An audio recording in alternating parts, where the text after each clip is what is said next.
Hello, everybody. Happy Tuesday, and welcome to the Squid Millau release webinar. I'm Shannon Hale. I'm the Senior Director of Product Experience at Squid. Jackson Alexander, Director of Product Experience. I'm in the Chattanooga office, and Shannon's out in Walnut Creek. Yes, as you can tell, we're coming to you coast to coast today. We have a whole plate of new features to talk to you about today.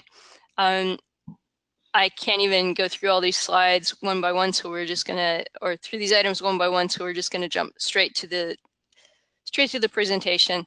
One of our big themes this year has been helping customers move faster. We're in this period of major disruption for business. Business transformation and technology are intrinsically linked in another way, in a way they've never been before. The cloud is helping us move faster. The growth of personal apps and mobile has really raised expectations about the experience of software and that we use at work. Really, the companies that can innovate the fastest are going to be the big winners in this space. So while Squid has always been focused on delivering a great user experience, one of the things we've been really looking at this year is helping you move faster and engage your user more quickly, help you deliver the experiences that your users have come to expect, and actually get through your backlog more quickly than ever. Move faster. If you've been following any of our other webinars this year, you'll know that earlier this year we commissioned a total economic impact report from Forrester, where Forrester conducted interviews with several Squid customers and measured cost savings and business benefits. So when we talk about faster, we're actually talking about at least a 73% faster development cycle, a 365% return on investment, and a 1-month payback period using Squid. And you can learn more about this at squid.com/TEI study. So the first thing we want to talk about for the Squid Millau release is about Squid and Lightning. A lot of customers are starting to move to Lightning. We're seeing this with our customers. Salesforce obviously has been really pushing to move to Lightning. And I would say with Winter 18 release with Salesforce, it's probably the closest that Salesforce has been to actually getting parity with the old classic stuff and delivering some really exciting new features. And at Squid, since many of our customers are using Salesforce, we want to make sure that we're allowing you to integrate with all of the best parts of Lightning and really take advantage of all the great functionality that Salesforce is offering. So we've done 2 previous webinars on Lightning and Squid in the last few months, and the recordings for both of them are available at squid.com/lightning. The first one, Get More Out of Lightning Experience, is kind of a high-level overview of the benefits of Squid and Lightning together, really the why it's a great mix. And then the Squid and Lightning Deep Dive gets into the nitty-gritty of the how to do it. Since we've already covered a lot of this in those 2 webinars, I don't want to get too much into the details here. But basically what we're looking at with Lightning is that Salesforce created a system of components with Lightning Experience. And it was a big improvement on Classic because it made it possible for you to combine components that you might create yourself, or components that were pre-built with Salesforce, or even components that third parties had built. The declarative user can actually combine those all in the Lightning App Builder to create new pages. Whereas in Salesforce Classic, obviously, you pretty much had to go to Visualforce or Squid the second that you wanted to make any sort of change. So this has really allowed people to work more easily and create more sophisticated pages, even for declarative users. When you're looking at the no-code to code continuum, though, the Lightning App Builder, the pre-built components, the standard components that come out of the box, those aren't necessarily going to meet all of your complex business requirements. When you really, and every business really has requirements that can't be met with out-of-box components. And so if you really want to get into the kind of experiences, the bespoke user experience that's really going to make your business truly productive, you're going to have to go to custom components. Now, with Lightning Experience, that involves code, unless you're using Squid. Now, Squid gives you all of the benefits of Lightning and that bespoke experience, that thing that's going to make you productive, those things that help you innovate at a fraction of the time and expense of custom code. So Squid can be used to create custom Lightning components without any code. It's 100% Lightning, 100% Lightning native, Lightning ready. So on the continuum, you're basically going from writing no code to writing no code, all declarative. And let's just jump into a demo, shall we? So for most of this demo, we're going to use the Squid for Sales sample application template, which you can actually download yourself and install in your own org. And as you can see here, the Squid for Sales sample application has pages for the homepage, for all of the standard sales objects, things that you are going to typically use with Salesforce. And what you can see here from the homepage is that you are combining the standard Lightning components that come out of the box, like Einstein Assistant and top deals and events and tasks, with custom Squid components on the left-hand side. So we have some dashboards here that show us information about our opportunities, our account growth, employee information. These things could be coming from Salesforce. They could be coming from a totally different system. We have the top performers. Again, this is a custom Squid component. So the Squid and Lightning are living side by side in the same page. We can also use Squid components in things like the Lightning utility bar. This right here is just our standard deck component placed in Lightning utility bar. We can also use the Lightning overrides. Sorry, I'm on Sandbox, so it's a little bit slow. So in this case, we've actually taken over the entire page and we're showing a single Squid page where normally one would see the account list view. And we've got some charts up at the top, our list view at the bottom. And I'm going to click into the A&A custom rubber stamps. Record detail page is again a page that you can customize in Lightning App Builder. In this case, we see the standard Lightning header with all of the page level actions. But inside the tabs, which are the standard Lightning tabs, we have a Squid page. And in the Opportunities tab, we have a Squid list view. Now, one of the things that we can do with the Squid MIU release that I'm super excited about is that we've made it possible for you to actually use use Squid in Lightning component quick actions. So you can create a Lightning component quick action that uses a Squid page. And you can see this looks almost exactly like any other standard Lightning action. We're going to call this one A&A custom rubber stamps 2018 service extended contract. We're going to call this $15,000. Now this particular page, this action that I've created is a wizard, so it's going to have two steps in it. In the first one, we're entering information about the opportunity. In the second page, we're actually going to do credit card processing. So several things are going to happen when I save this page. For one, when I click the save button here, the first thing that's going to happen is we are actually going to send some information to the server-side code. We are using an invocable method to do the credit card processing and actually go off and process the credit card and return a transaction ID. The next thing that we're going to do is we're going to save the opportunity and we're going to save the transaction ID and all of the opportunity information that we just entered.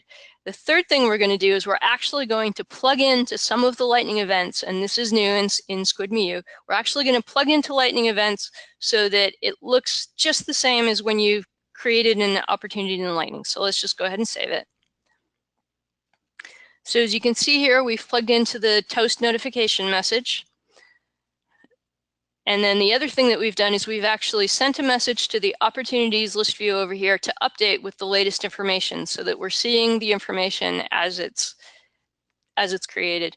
So all of these are new ways in which you can really integrate your custom bespoke business processes into Lightning without code in a fraction of the time. So just a really quick recap. Some of the different ways to mix and match Lightning and Squid. You can use Squid in Lightning App Builder, in the Home App and Record Detail pages, in the Lightning Utility Bar, Lightning Action Overrides, Lightning Quick Actions, You can communicate between Squid and Lightning components in a Lightning page, as you saw when we saved the quick action.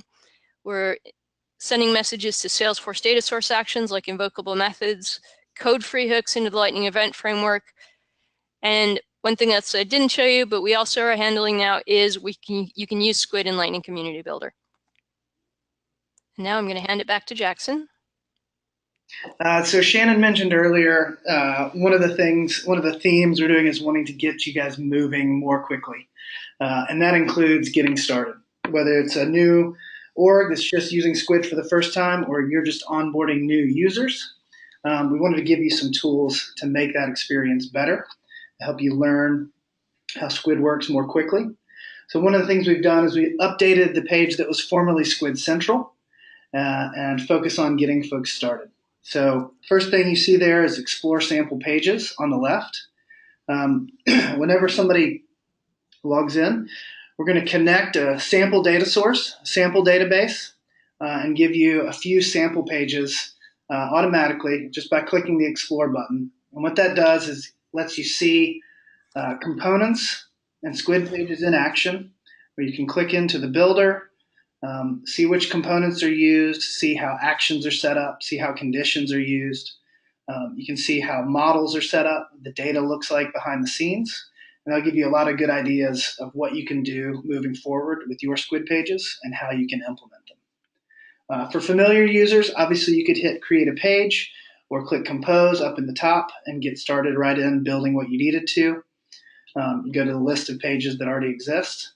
And then the application that Shannon just showed you, that she was just demoing with all those cool new features integrated with Lightning, including the quick actions and the customized pages where we have Squid pages and components communicating with and interacting with Lightning components, is actually a Squid for Sales application that we've included information on this new Getting Started page. So some of you may be interested, you can click on Learn More, and you can see the steps to install Squid for Sales and have a great out-of-the-box application that you can start using for opportunities, contacts, and the rest of your standard Salesforce objects.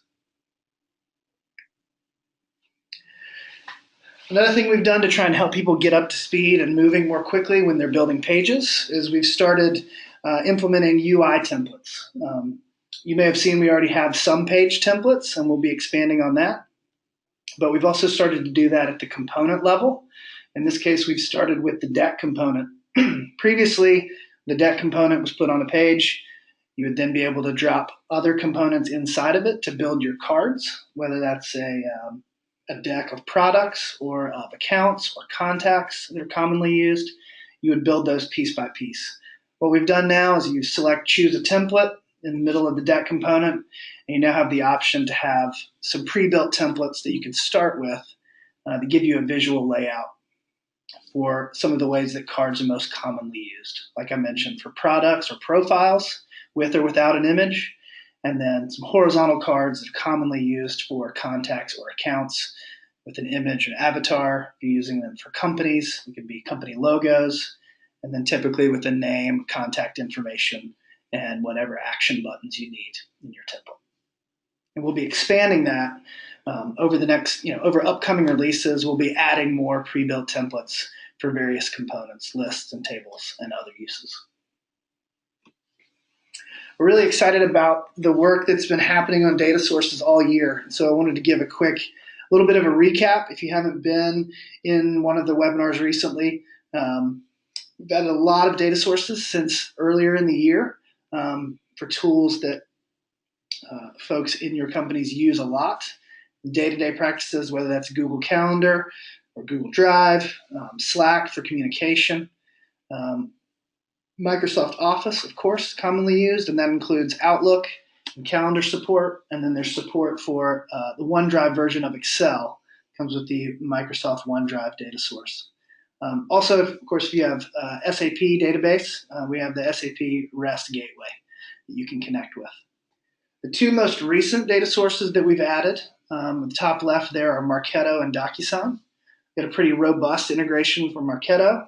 Obviously, a cloud marketing platform that's used in conjunction with a lot of CRM tools. And so we've integrated So you can use a lot of different objects from there. Persons, otherwise known as leads most commonly, campaigns, lists, activities, assets. The key is being able to pull all those things and see them in context. So an example would be you have an opportunity detail page, and you'd be able to see the contact for that opportunity, what marketing activities they've engaged in, what they've clicked on your website, what emails they've received that are your Marketo assets.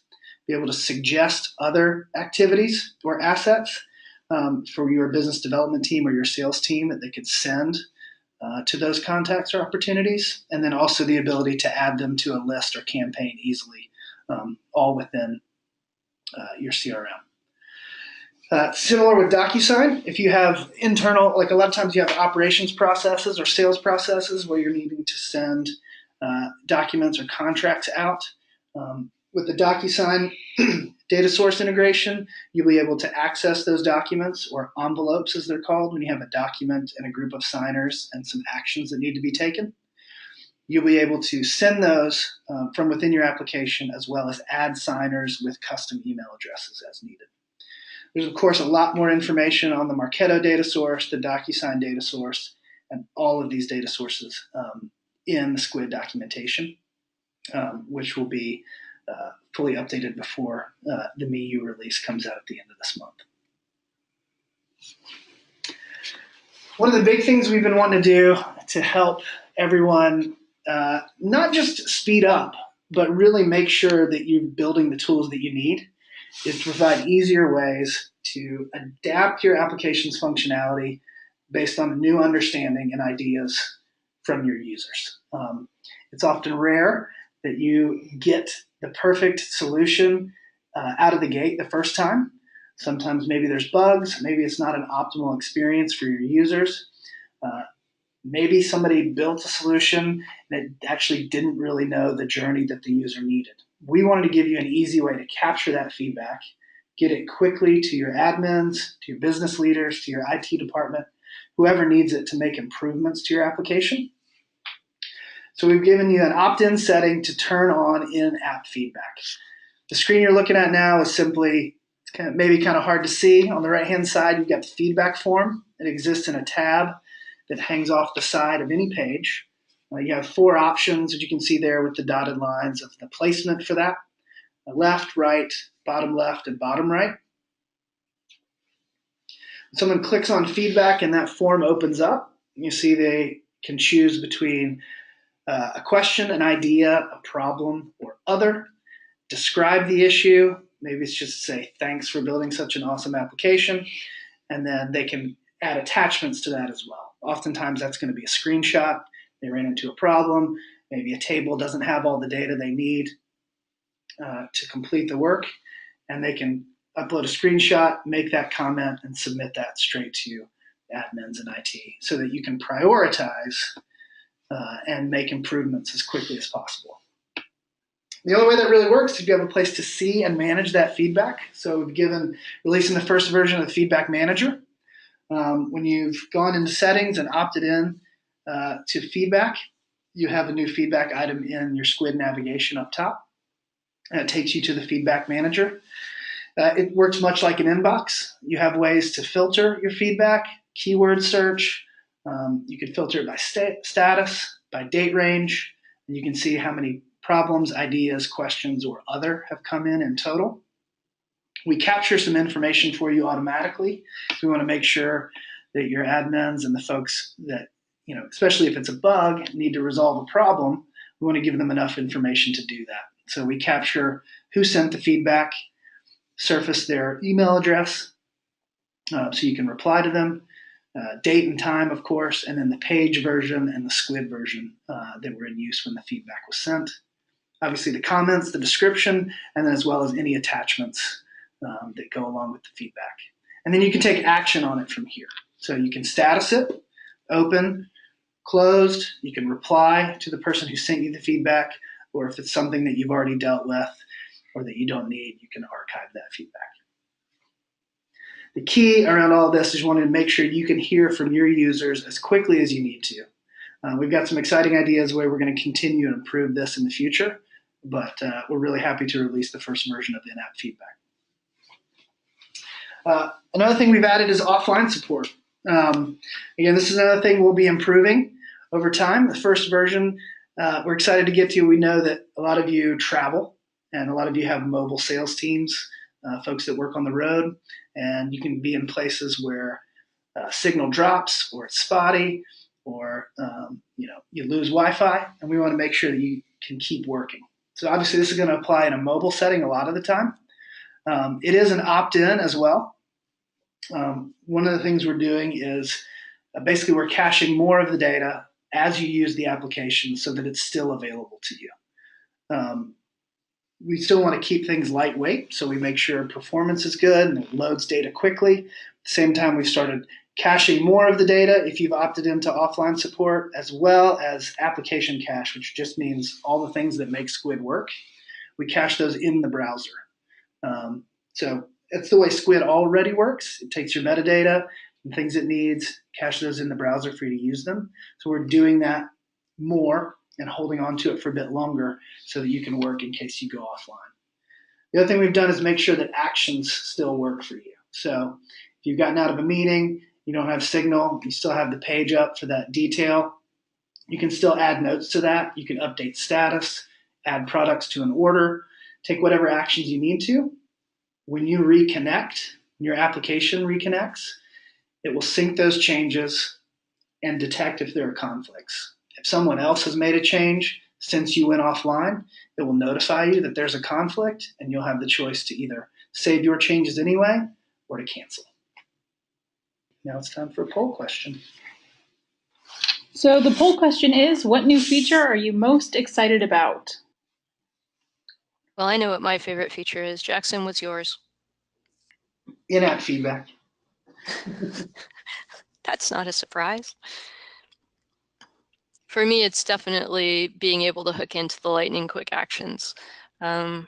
As many of you know, I used to be the product manager at Salesforce for quick actions, and I would tell people over and over and over and over again that quick actions were going to be the killer declarative functionality.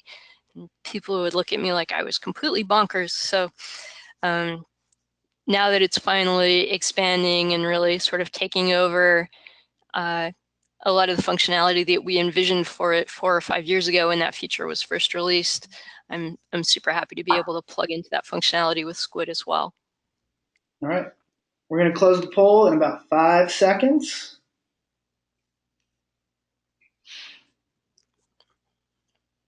Okay.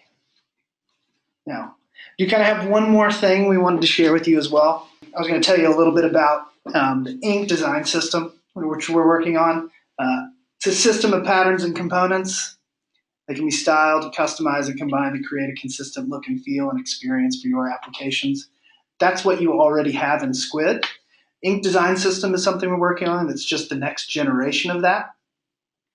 And so I can just tell you a little bit about it. We're working on new components, new inputs like sliders and toggles, more configuration options for the components that already exist, which is going to give you more flexibility to build the applications you need. A lot more reusable templates and styles to help you reduce redundant work, improving the defaults of all the components and the underlying pages. And one of the big things we're doing with that is doing a lot of work to meet the accessibility guidelines so that you can make applications that work for all kinds of users. Also, if you're working with government or government contracts where accessibility guidelines are required, you can do that, support that, as well as making all the pages and components responsive by default so that it's easier for you and your teams to work no matter where you are, no matter what device or screen resolution. So just to summarize, one of our big focuses this year has all been about speeding the development times, but also about giving you the tools that you need to improve your business processes through made-to-order user experiences. We really want to make it possible for you to create those experiences that shave that time off, help enterprise processes in particular. You're doing a lot of repetitive functionality. If you can shave 2 minutes off a 5-minute process, that's going to have massive impact over your organization. You're going to improve your user productivity. And most importantly, accelerate innovation, which is really what it's all about. And the companies that can innovate the fastest are going to be the ones that win the biggest. So we're going to take some questions, and I have been answering some of them throughout the webinar. All right, one of the first questions is this recorded? Yes, absolutely. The recording and slides will be available at squid.com Millau-webinars, basically the same page you went to sign up for the webinar. Question about documentation. Where can we find the documentation to create SquidLex components? That will all be in our docs.squid.com site, but it probably won't be up until the actual release goes out, which will be on October 31st. For deck component templates, can we customize what templates we would like to display? Not at this time. We'll be getting more flexibility as we sort of build out the templating functionality. We're planning on templates not just for the deck component, but also for pages. And really, if you think about it, one of the things that we've needed for a long time is the ability to basically create some kind of basically collection of content that you can reuse across pages, and that's really where templates are going. Is there a data source to connect to ExactTarget? There is not at this time, but ExactTarget does have a REST API, and we have a REST data source, so you may be able to use that. We are working on new data sources all the time, so we can definitely add that to the list and see where we can go with that. Hey Jackson, here's one about data conflicts. If a user gets a data conflict when offline, do they see specific data that is conflict or just that there are conflicts? Right now you see just their conflicts. So similar to conflict detection in Google Drive right now, if you use that, you'll be notified that there are conflicts. One of the upgrades we want to make in the future is a way to resolve individual conflicts, display what they are and who made the changes that you're in conflict with. This version is simply detecting that there is a conflict and letting you choose whether to override or not. Okay. Pat is asking if there is a complete list of features, looking for smaller updates, fit and finish. So we are going to have a couple of different things. We will have the release notes, which will cover a lot more detail. We are also we've modified our release notes page recently so that in addition to the docs release notes, you can also get a list of all of the JIRA tickets that went in. And secondly, this particular webinar is a bit more high level, but tomorrow when we dig into sort of the how of some of the demos that we did today, we're going to talk about a lot more features on a more granular level. Is the in-app feedback Lightning only? No, it is not. It is in Salesforce Classic as well. How do we get the new features in our Salesforce instance? That's a great question. So the release date is October 31st. We will not be pushing this release out to people. So what you can do is go to the releases page on the Squid website, and there will be a package that you can install, but not for a couple of weeks yet. Ink improvements. When do those start to come out? Jackson? Well, the ink improvements, we're going to be in beta for a little while in Q4 of this year and into Q1, and then we're planning for a generally available ink to be in the first half of next year. One of the things we're also doing though, besides just doing the ink improvements, is we want to continue to offer new configuration options and improvements on the current components as well. So we're going to continue building in improvements existing while the work for the ink design system is underway. Awesome. When will Mio? See, even I can't say it. And I studied French for years. When will Mio be available? October 31st. If you're looking for this presentation afterwards, the recording will be on the same page that you used to sign up. And also, we usually do the slides. Are we going to do that this time, Patricia? Yes, you'll get an email with the slides and the recording. Okay. Is there a... Whoa. Sorry, there's Go one ahead. offline functionality I wanted to answer real quick. Does Yep. offline functionality work in both Salesforce One and the browser? Yes, it does. Salesforce One and the browser. One difference between the two: in Salesforce One, um, you'll still be able to make the changes and see those changes on the page when you refresh, even offline. Salesforce One does have a built-in kind of alert that asks you to try to reconnect, and you will have to click through that. But once you've done that, you'll be able to see your changes even while offline. All right. Opt-in for offline. Is there an additional charge for that? No. Let's see. Plan to develop user-defined templates. We do not have this yet, but that is definitely where we want to go. We want you, basically one of our philosophies that we're thinking about right now, and especially with Inc., is that whatever we build, it's just like one tiny piece of what you actually need. Well, hopefully not a tiny piece, a bigger than tiny piece, but you are also going to have custom needs of things that you're going to create that are just as important. So we really want to make sure that you have all of the tools that you need to basically create these yourselves. So it's not there yet, but it's coming. Is the in-app feedback managed custom objects? Why, yes. I'm curious as to why you want to know this. Okay, upgrading. For Rockaway customers, do you recommend going to Millau directory? Obviously, we recommend that you do this in a sandbox. And it's definitely going to be a bit of a trek to do the upgrade. I would probably just do it directly. I'm going to wait and see if one of the engineers pings me and says, you're crazy. You know what? This would be a really good question to ask in the community where other people who have done it can also talk. I know we have one person who updated from Rockaway to our last release, which is totally escaping me right now. Brooklyn. And it did take some time. Obviously, it's going to depend on how much custom stuff that you have done. And I also recommend you probably want to check out tomorrow's webinar if you, which is going to talk a lot more about some of the features that we've done, and it'll help give you an idea of how much upgrade work that you're going to have to do. When will there be a gas gauge component available, Jackson? I don't know. Over the next couple releases, we're looking at upgrading the charts and visualizations that are available. And so there's a possibility for that in the future, but I couldn't give a date. Okay.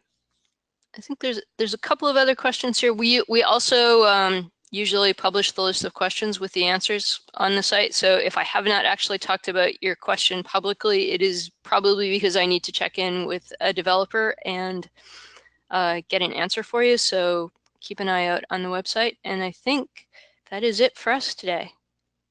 Thank you everyone for joining us this morning. I apologize for the technical difficulties. And I hope that you are as excited about the new release as we are to get it out to you. Thanks so much, and everyone. Thanks, Jackson and the Chattanooga team for running everything out there. See you tomorrow. Yeah, come and join us tomorrow. Tomorrow we are going to go and look at code for all of those of you who like to do that. Take care. Bye.